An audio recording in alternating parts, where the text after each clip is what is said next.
The other component of O&M, real quickly, $29 million, we call it materials and other costs. We've already talked about utility expense. That's the biggest one, biggest item within that piece of the pie. We also have $2 million that we spend for chemicals to treat water and wastewater. We have $1.5 million budgeted for fuel next year for our fleet, and also using our heavy equipment also. So that's O&M. The proposed capital budget, $158 million. Talking from the pie chart, the biggest piece is what we call system improvements and replacements. That's $76 million. And just some of the major items that make up that component. For the electric system, we'll have $11 million in substation projects in FY13, and that includes $3 million for the construction of a new substation to serve the University of Tennessee Cherokee Farms Research Campus. It also includes $8 million for the replacement of 2,600 poles next fiscal year. Around $7 million for various overhead line improvements for the electric system. That's 69 kV, sort of a transmission line type, and then 13 kV, which is more of a distribution line type of overhead line. And then also for the electric system, $4 million to replace approximately 14 miles of underground electric cable. Those are some of the major electric system improvements. For the gas system, $5 million for gas main replacement. That in particular will replace 8 miles of cast iron main, and you'll recall that we're on a schedule to get all of the cast iron main out of our system by 2015. So that keeps us on track for that. And then also for gas, we have $2 million for the Alcoa Highway Gas Extension Project that Julie talked about quite a bit at the April meeting. That's a multi-year project, total cost $15 million. Part of the work we'll do next fiscal year is going to be $2 million. And then for water system, we'll be doing a lot of main replacement. As you know, under the Century 2 program, we have $7 million budgeted for that next fiscal year. That really rounds out the system improvements. Phase 10 is system improvements, but it's sort of it's so big it has a category to itself. We'll spend $44 million next year on phase 10 related projects. $15 million of that is treatment plant related for the composite correction plan. The majority of the remainder is for the rehab of 25 miles of sewer pipe. You know, we talked last month about the water that we lose from production to delivery. And we talked about the lines that need to be replaced. And didn't we give some thought about, or did we talk about somehow accelerating that? Is that still in kind of what-if stage? Accelerating the level of water main replacements. Yes. And when you say water main, are you including in that water line? That is what it is. That's what it means.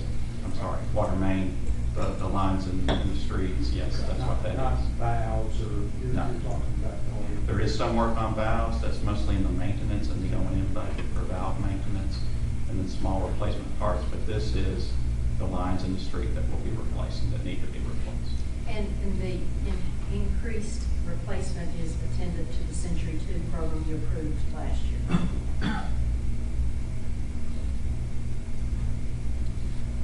We also have $14 million, and that's the light blue slice of the pie for water and wastewater, other wastewater treatment plant improvements. The big ticket item there is $5 million for the design and initial construction of a new low service pump station at the Mark B. Whitaker treatment plant. Julie went into some detail on that last month as well. And then to round out the capital budget, we have $6 million budgeted. From time to time, we have to relocate our utility system assets, our lines, our pipe, to accommodate state and federal highway projects. So we have $6 million budgeted for that next fiscal year. And we have $10 million for information technology projects. $2 million of that is the final year of our smart grid community project. So that will be wrapping up in the budget after next fiscal year as far as the pilot aspect of it. And then we have $8 million for various facility improvements and equipment purchases. And in that, you have $3 million for our regular cycle replacement for our fleet and heavy equipment. So I know a lot of numbers, but that's a summary of the $158 million capital. Debt service, $59 million in the budget, which is up about $4 million over the current year. That is principal and interest on our outstanding bonds, and in particular, $22 million in principal payments, $37 million in interest payments for next fiscal year.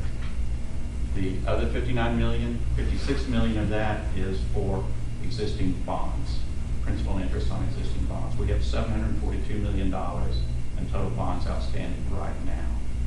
So the debt service on that in FY13 is $56 million. The proposed bonds that we'll talk about in a moment that we want to issue next fiscal year, 120 million of those, that has debt service in the budget of 3 million. So the 56 plus the 3 is the 59 million. And then you can see with the pie chart on the left, the breakdown by system. And to no one's surprise, wastewater is the largest component of that budget at almost 50%. And to round out the major cost components, taxes and tax equivalents, a total of $26 million for the budget. The majority of that, as you can see, is the in lieu of tax payments that we make to the city of Knoxville, Knox County, and other taxing jurisdictions in which our systems are operated. That's $22.4 million of the budget. Of that $22.4 million, $14 million we're projecting will be paid to the city, $7.7 million to Knox County, and the remainder to the smaller areas, municipalities, in which our electric system is located. That's increased from this year? Yes, sir. How much is it increased? For the city, we paid $13.3 million this year, so the city's payment would be up $700,000. County's payment would be $300,000, $400,000. It's pretty much the increases all for the city and the county, but the city will have the largest portion of the increase. Is that all set by state law? State law and city charter. Yes, sir. State law has To me, it's a formulas. little strange because it's based on our capital rather than our income, right? There's actually two components on electric and gas. On electric and gas, per state law, there's a component that's tied to your capital, your plant assets. Right. And there's a portion tied to your income or your margin on electric and gas sales.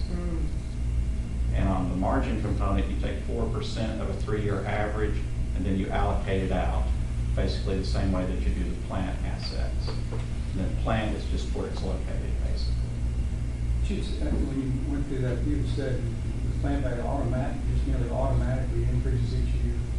Well, if you consider that if you go back to, if we have a $158 million capital program, and you're adding that to your plant, your general plant, your gross plant, the amount of depreciation over the course of the year isn't going to be near enough that's going to offset that. So your net plant is going to have an increase compared to the prior year.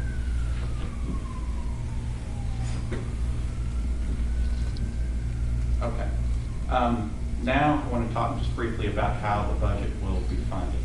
We are projecting for all 4 systems combined to generate $747 million in revenue for FY13.